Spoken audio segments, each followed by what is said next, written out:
I didn't know you were actually handicapped. A music poor deaf girl rejected at a blind date. But when a single dad at the next table witnessed her humiliation, his hands moved in a language that would change 3 lives forever. She sat alone, checking her phone for the 5th time in 20 minutes. Her elegant red dress now feeling like armor that couldn't protect her from what was coming. The rain hammered against the windows of the Bluebird Café, but nothing could drown out the sound of her heart breaking when the man across from her spoke the words that shattered her world. I didn't know you were actually handicapped. In that moment, as tears threatened to fall, she never expected a stranger's hands to speak the words her heart desperately needed to hear. You deserve better. Before we continue, please tell us where in the world are you tuning in from. We love seeing how far our stories travel. Wait, are you deaf? The words sliced through the ambient noise of the Bluebird Café like a blade. Brandon's face contorted with something worse than surprise. It was disgust, pure and undisguised. Serene's fingers tightened around her water glass, her knuckles whitening as she fought to maintain composure. She had been waiting for 45 minutes. 45 minutes of hope slowly curdling into humiliation as other diners cast sympathetic glances her way. And now this. I have moderate to severe hearing loss, she responded, her voice steady despite the tremor in her hands. I wear hearing aids. I mentioned this in my profile. You said you had hearing difficulties. Brandon interrupted, his fingers making mocking air quotes. I thought you meant like sometimes you need things repeated. I didn't know you were actually. He paused, his eyes scanning her face, stopping at her ears where her discreet hearing aids caught the light. The word that came next landed like a physical blow. Handicapped. At the corner booth, just 3 feet away, Wesley Thorne's jaw clenched so hard he could feel his teeth ache. His 6-year-old daughter Chloe had stopped coloring entirely, her small hands frozen mid-motion as she watched the scene unfold. Daddy? Chloe signed, her movement small and worried. Why is that man being mean to the pretty lady?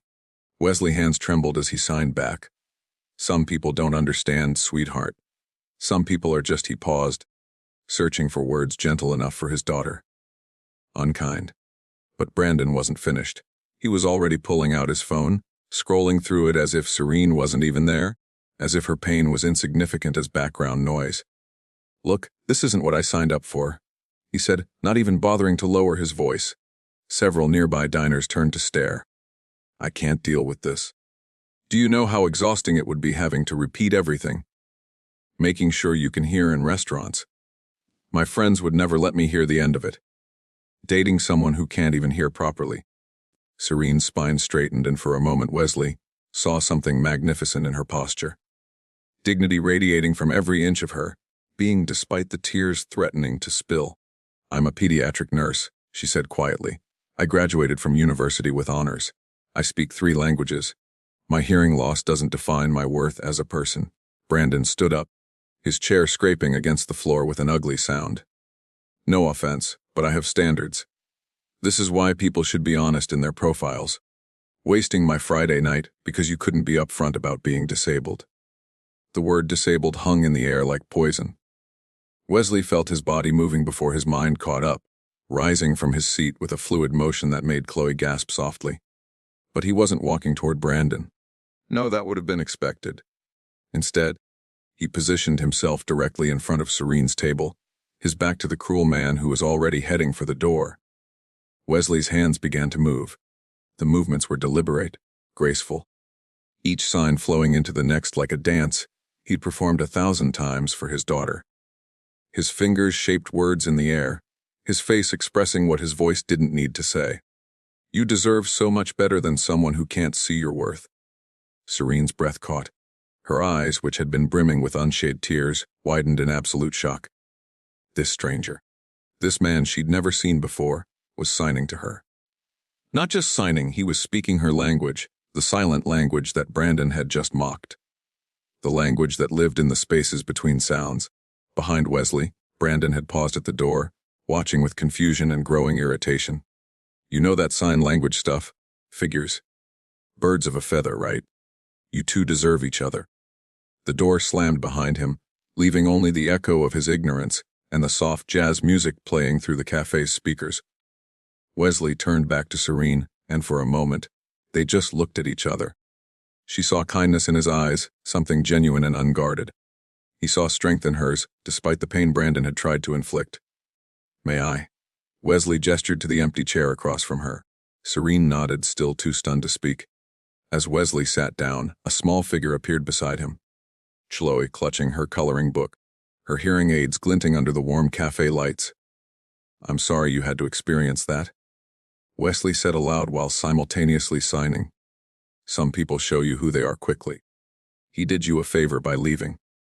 Serene's eyes moved to Chloe, watching how the little girl's gaze tracked their hands with the intensity of someone who understood this silent conversation. She. Serene began, her voice soft with wonder. "This is my daughter, Chloe." Wesley signed and spoke. "She's been losing her hearing progressively since she was 3. We're learning this journey together." There was something in the way he said it. Journey. Not struggle, not challenge, but journey that made Serene's heart shift in her chest. Here was a father who saw his daughter's hearing loss, not as a tragedy, but simply as part of who she was. "Hi," Chloe signed shilly, stepping closer to Serene. "You're pretty." That man was mean. Daddy says mean people are just scared of things they don't understand. A laugh bubbled up from Serene's chest, unexpected, genuine, transforming her entire face. She signed back, her movements becoming more animated. "Thank you, sweetie." "You're pretty too. I love your rainbow shirt. Is that a dinosaur on it?" Chloe's face lit up like Christmas morning. "It's a brachiosaurus. Do you know the sign for dinosaur?" She demonstrated her small hands, making the shape enthusiastically. Wesley watched them interact, something warm unfurling in his chest. He hadn't seen Chloe connect with someone this quickly since Angela. The thought of his late wife brought a familiar ache, but it was softer now, less sharp than it used to be. 2 years had passed since that morning when a drunk driver had stolen her from them, leaving Wesley to navigate single parenthood and Chloe's progressive hearing loss alone. He'd learned sign language out of necessity at first, staying up late watching YouTube tutorials, practicing in mirrors, his hands clumsy and uncertain. But what had started as necessity had become something beautiful, a secret language between him and his daughter, a way of saying I love you that belonged only to them. "You sign beautifully," Serene said to Wesley, pulling him from his thoughts. "How long have you been learning?" 3 years now since Chloe's diagnosis. It was overwhelming at first. I remember sitting in the aologist's office, listening to them explain about progressive hearing loss, feeling like the world was ending. But then he looked at his daughter, who was now showing Serene her coloring book. Then I realized it wasn't an ending. It was just a different beginning. Serene's eyes glistened. Most people don't see it that way. My ex certainly didn't. He said my hearing loss made everything too complicated. That was his favorite word, complicated. As if relationships aren't supposed to require effort. "Can I tell you a secret?" Chloe signed suddenly, looking at Serene with the serious expression only a 6-year-old could manage. Serene nodded, leaning in conspiratorially. "Sometimes," Chloe signed, "when it's really noisy and I turn my hearing aids off, it's like having a superpower. I can make all the loud things quiet. And then Daddy and I talk with our hands, and it's like we have a magic language that not everyone knows." Wesley's throat tightened. Trust his daughter to find magic where others saw only limitation. "I know exactly what you mean," Serene signed back. "When I was in nursing school, after I lost most of my hearing, I thought it would end my career. But you know what? Now I work with children who are scared of hospitals. And when I show them my hearing aids, when I teach them a few signs, they realize I'm different too. And suddenly they're not so scared anymore." "You're a nurse." Chloe's hands moved excitedly. "Do you help sick kids? That's like being a superhero." Serene laughed again, and Wesley realized he could watch her laugh forever. There was something about the way joy transformed her face, chasing away the shadows Brandon had tried to leave there. "I almost didn't come tonight," Serene admitted, her hands stilling for a moment. "This was my first attempt at dating in 2 years. I spent 3 hours getting ready, practicing what I'd say, hoping maybe this time would be different. When he was late, I told myself it was just traffic. When he was on his phone, I said maybe he was nervous. I'm very good at making excuses for people who don't deserve them." Wesley reached across the table, not touching, just placing his hand palm up on the worn wooden surface. an offer, not a demand. We all do that sometimes. We accept less than we deserve because we think it's better than being alone. But being alone isn't the worst thing. Being with someone who makes you feel alone, that's worse. Serene looked at his offered hand for a long moment, then placed hers on top of it. Her fingers were warm, steady, despite everything that had just happened. "Daddy." Chloe signed with her free hand. "Are you making a friend?" "I hope so." Wesley signed back with his free hand, looking at Serene as he did. The restaurant manager approached their table, an older woman with kind eyes and silver hair. "Excuse me," she said, making sure to face Serene directly so she could read her lips if needed. "I saw what happened earlier. That young man's behavior was completely unacceptable. Your meals tonight? All three of you are complimentary. It's the least we can do." Wesley started to protest, but the manager held up her hand. "Please, that young woman shouldn't have her evening ruined by someone's ignorance. And sir, what you did standing up for a stranger like that, we need more of that in this world." As the manager walked away, Serene squeezed Wesley's hand. "You didn't have to do that. Stand up for me? I mean..." "Yes," Wesley said simply. "I did." Chloe is watching. She's learning how people should treat each other. What kind of father would I be if I let her think that man's behavior was acceptable? Besides, he added, a small smile playing at his lips, anyone who can't see how extraordinary you are clearly needs glasses more than you need hearing aids. Serene laughed, really laughed for the third time that night, and Chloe clapped her hands in delight. "Can I ask you something?" Serene signed, her movements tentative. "Your wife, Chloe's mother. Is she?" Wesley smiled, dimmed slightly but didn't disappear. "Angela died 2 years ago. Drunk driver, early morning run. She never came home." He paused, his hand still for a moment. "She would have loved you. She was studying to become a sign language interpreter when Chloe was diagnosed. Said she wanted our daughter to know she was perfect exactly as she was. She sounds wonderful." Serene signed, her eyes soft with sympathy. "She was, and she would have absolutely destroyed that man with words for what he said to you." Angela had a gift for what she called educational decimation, tearing down ignorance with surgical precision. "Daddy tells stories about Mommy," Chloe interjected, having followed the conversation. "She's an angel now. That's why her name was Angela. She watches us from heaven and makes sure we're okay." "That's right, sweetheart." Their food arrived. Wesley and Chloe's usual orders, and the manager had taken the liberty of bringing Serene the cafe's signature pasta dish. As they ate, the conversation flowed with surprising ease. Serene taught Chloe new signs, animals, colors, foods. Wesley shared stories about Chloe's school, how she was the only deaf student, but how her classmates had all started learning basic signs to talk with her. "Last week," Wesley said, grinning, "her entire class signed happy birthday to her in assembly. 22 first graders, all signing in unison. Her teacher had been secretly teaching them for weeks. I may have cried extensively. Daddy cried so much," Chloe added with 6-year-old honesty. The principal thought he was sick. Serene shared her own stories. The little boy with cochlear implants who'd been terrified of his MRI, until she showed him her hearing aids and taught him the sign for brave. The teenage girl who'd attempted suicide after progressive hearing loss, who Serene had sat with for hours, showing her YouTube videos of deaf dancers, deaf doctors, deaf athletes, proving that her life wasn't over, just different. "That's why I put it in my dating profile," Serene explained. "My hearing loss. I wanted to be upfront to avoid exactly what happened tonight. But I guess some people only see what they want to see." His loss, Wesley signed firmly. His complete, absolute, catastrophic loss.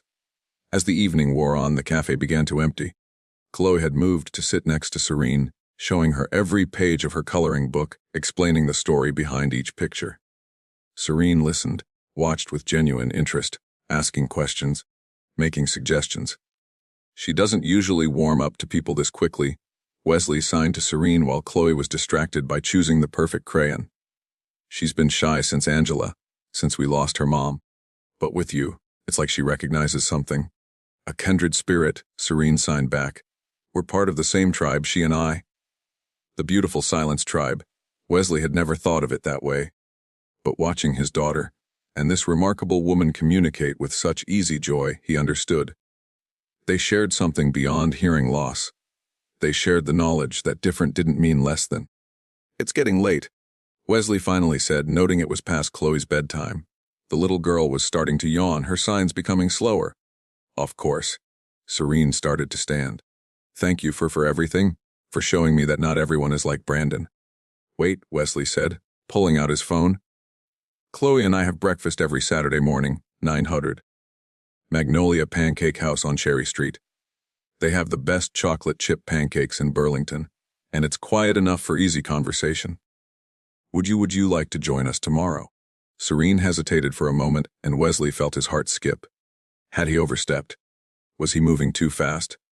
"Please come," Chloe signed sleepily. "I want to show you my book about butterflies, and Daddy makes the worst jokes, but I bet you laugh anyway." "Hey," Wesley protested. But he was smiling. Serene looked between them. This father who'd stood up for her dignity without being asked. This little girl who saw her hearing aids as something to connect over rather than something to stare at, and felt something shift in her chest, something that had been closed since her last relationship ended, since she decided maybe she was meant to be alone. "I love chocolate chip pancakes," she signed to Chloe. Then to Wesley, 900, he confirmed, trying not to smile too widely as she entered her number into his phone. As they prepared to leave, Wesley helped Chloe with her rain jacket, making sure her hearing aids were protected. Serene watched them the practiced way. Wesley checked the devices without making it seem like a big deal. The way Chloe automatically tilted her head to help him. "Thank you," Serene said as they stood by the door, "for reminding me that I deserve better." "You don't need reminding. You just needed someone else to see what was already true." They parted ways in the parking lot, the rain having softened to a gentle mist. Wesley buckled Chloe into her car seat, and immediately she began signing rapidly about how nice Serene was, how pretty, how she knew all the butterfly signs. Could she please come to breakfast tomorrow? She already said yes. "Sweetheart," Wesley reminded her, "but what if she forgets? What if she decides we're not cool enough?" Wesley met his daughter's eyes in the rearview mirror. "Then we'll eat chocolate chip pancakes and be grateful we met her tonight. But I don't think she'll forget." In her own car, Serene sat for a moment before starting the engine. She touched the pearl necklace at her throat, a gift from her grandmother, who'd also been deaf. "Never let anyone make you feel less than whole." Her grandmother had signed to her years ago. "You're complete exactly as you are. The right person won't see your deafness as something to overcome. They'll see it as part of your story, part of what makes you who you are." She thought those were just comforting words, the kind of thing grandmother said. But tonight, watching Wesley's hands shape words in the air, watching him teach his daughter that her hearing loss was a journey rather than a tragedy, she finally understood what her grandmother meant. Saturday morning arrived, gray and drizzly, but inside Magnolia Pancake House it was warm and bright. Wesley and Chloe had arrived 15 minutes early, Chloe insisting they get their usual table by the window. She'd brought her butterfly book and had practiced showing Serene the sign for each species. At exactly 900, Serene walked in, shaking raindrops from her umbrella. She'd worn jeans and a soft blue sweater, her hair pulled back in a ponytail, looking more relaxed than she had the night before. When she spotted them, her face broke into a smile that made Wesley's heart skip. "You came?" Serene signed enthusiastically, bouncing in her seat. "I promised, didn't I?" Serene signed back, sliding into the booth across from them. The conversation over breakfast was easy, natural. They talked about everything and nothing. Favorite movies. Serene loved old musicals, which delighted Chloe because they're pretty, even without sound. Worst cooking disasters. Wesley once set spaghetti on fire, which Serene insisted wasn't even possible, leading to a detailed explanation that had them all laughing. Childhood pets. Serene had a cat named Beethoven because he was deaf too. "Can I tell you something?" Chloe signed to Serene while Wesley was paying the check, insisting despite Serene's protests. Serene nodded, leaning in. "Daddy hasn't smiled this much since Mommy went to heaven. I think you make him happy?" Serene felt tears prick her eyes. "He makes me happy too," she signed back. "Good," Chloe signed decisively. "Then you should keep having breakfast with us." One breakfast became 2, then 3, then became a standing Saturday tradition. Within a month, Serene was joining them for Wednesday dinners. Within 2 months, She was at Chloe's school play, watching the little girl perform in both spoken word and sign language, tears streaming down her face as the entire auditorium erupted in both applause and silent applause, hands waving in the air. She taught Chloe medical science, turning anatomy lessons into games. Wesley taught her construction science, which led to all three of them building increasingly elaborate blanket forts in Wesley's living room. They created their own signs, family signs that belonged only to them. A sign that meant Pancake Saturday, another that meant Butterfly Friend, Chloe's name for Serene, and one that meant our person that Wesley used for both Serene and Chloe. 3 months after that first night, Wesley was driving Serene home from dinner when she suddenly said, "Pull over." Concerned. Wesley immediately pulled into a parking lot. "Are you okay? Did I?" She silenced him by leaning across the console and kissing him. When they pulled apart, both breathing heavily, she signed, "I love you. I've been wanting to tell you for weeks, but I was scared. Scared that I was reading too much into things. That maybe you were just being kind." Wesley cut her off with another kiss.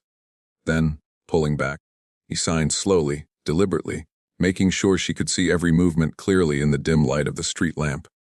"I love you too. Not because you need someone to stand up for you. You don't. Not because Chloe loves you, though she does completely. I love you because you see the world the way we do. Because you've shown us that our small family isn't broken. It's just waiting for the right person to make it complete." 6 months later, on a sunny September afternoon that was nothing like that rainy night they met, Wesley proposed. He did it at the Bluebird Café, but Wesley had coordinated with the staff. And when he got down on one knee, the entire restaurant was full of their friends and family. He signed his proposal, his hands steady despite his racing heart. "You've taught me that love doesn't need words to be heard. Will you marry me?" Chloe stood beside him, holding a sign that read, "Say yes. I already picked my flower girl dress." Through happy tears, Serene signed back, "Yes. 1,000 times yes." Their wedding, held the following spring at Waterfront Park, was unlike any the guests had ever attended. Every word was both spoken and signed. Chloe's flower girl signed a poem about family she'd written herself. Wesley's vows made everyone cry.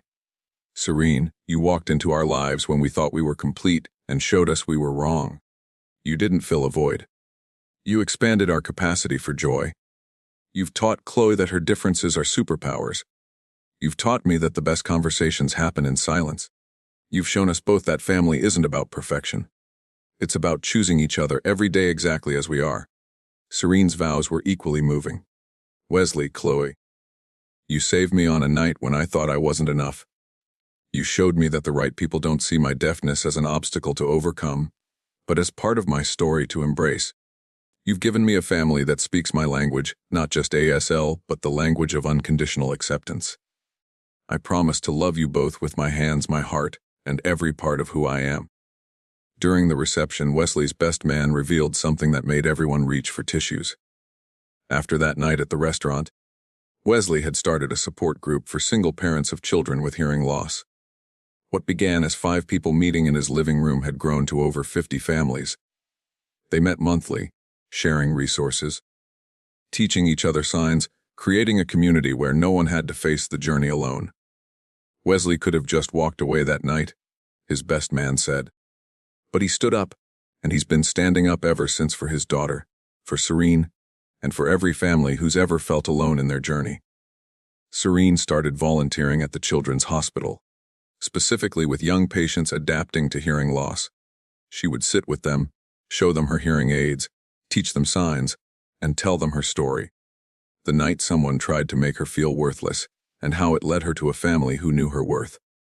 "Different doesn't mean broken," she would tell them, signing as she spoke.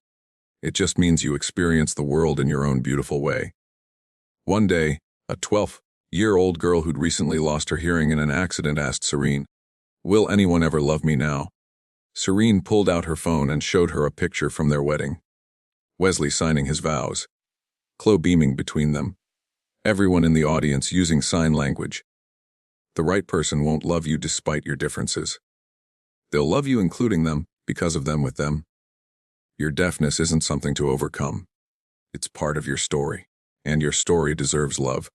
5 years after that night at the Bluebird Café, Chloe stood in front of her sixth-grade class for a presentation about heroes.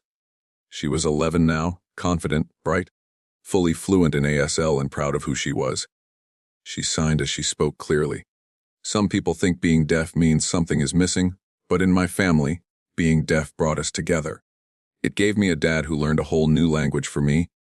It brought me Serene, I call her mom now, who shows me every day that our differences make us special, not less than. She clicked to the next slide, showing a picture from the recent support group picnic. Over 100 people all signing together in the park. My family started because one mean man couldn't see how amazing Serene was. But my dad did. He saw her worth when she couldn't see it herself, and now we help other families see that hearing loss isn't the end of the story.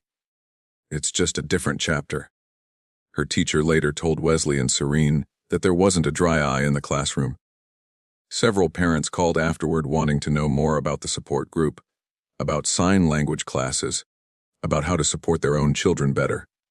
That evening, as they sat around the dinner table, Wesley, Serene, Chloe, and now 2-year-old Marcus, who was learning to sign before he could properly speak. Chloe asked a question.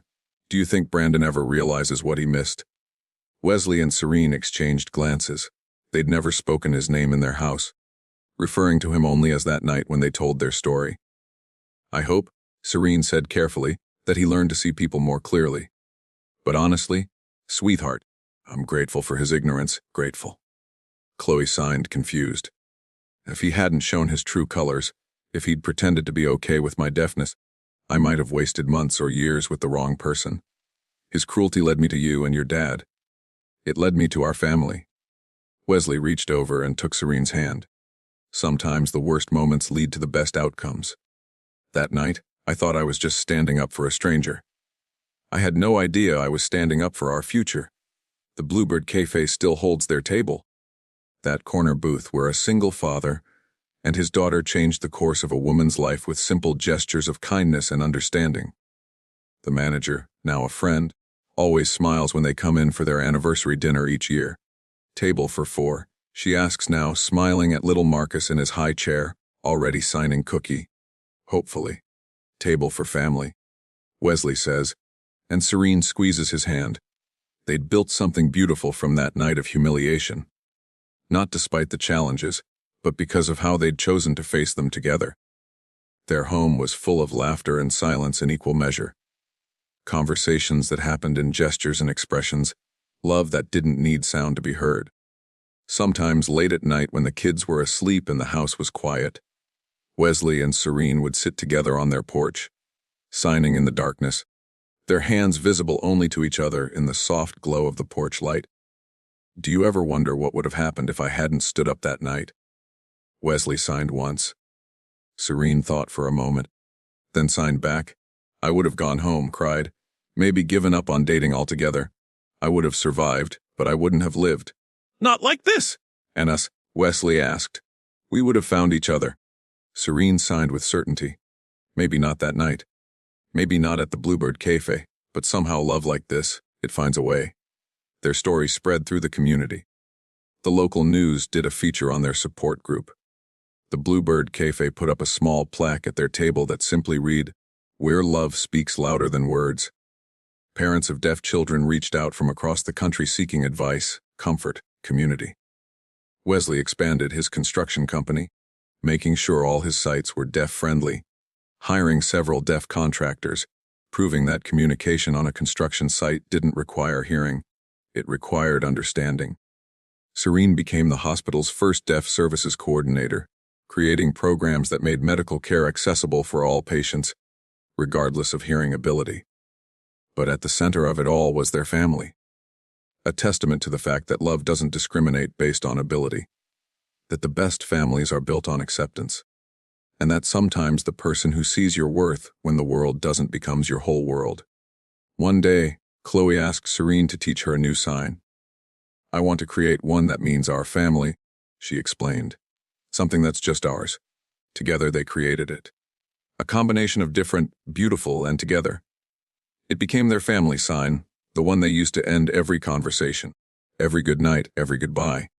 Perfectly unique, Serene translated it once for a curious friend. That's us, Chloe agreed, beaming. Perfectly unique. In the end, that rainy night at the Bluebird Café hadn't been an ending. It had been the beginning of everything. Brandon's cruelty had inadvertently created space for something genuine to bloom. His inability to see Serene's worth had led her directly to people who saw nothing but worth in her. Wesley often thought about that moment when he stood up, when his hands moved to sign those 3 simple words, "You deserve better." He'd meant them as comfort, as basic human kindness. He had no idea he was actually signing the prologue to their love story. And Serene, who'd walked into that cafe expecting maybe a pleasant dinner and walked out with the beginning of a family, understood now what her grandmother had always known. The right people don't see your differences as flaws to overcome. They see them as part of your constellation, the unique pattern that makes you who you are. The Bluebird Café still serves the best coffee in Burlington. Couples still meet there for first dates, hearts still break there sometimes, and hearts still mend. But in one corner booth, where a single father stood up for a stranger's dignity, where small hands signed, "You're pretty," to a woman who'd just been called handicapped, where love proved that it needs no sound to be heard. In that booth, miracles happened. And they continue to happen every time someone chooses to see worth where others see weakness. Every time someone stands up for a stranger. Every time someone signs or speaks or shows in any language, "You deserve better," because everyone does. And sometimes on rare and beautiful occasions, better is exactly what they find. If this story touched your heart, if it reminded you that love sees no barriers, that families come in all forms, and that the worst moments can lead to the best outcomes, please subscribe to Everbell's Stories. Share this with someone who needs to hear that they are perfectly unique, that their differences are their strengths, and that the right people will love every part of who they are. Remember, in a world where you can be anything, be the person who stands up, who signs "You deserve better," who sees worth where others don't. Because that's how love stories really begin.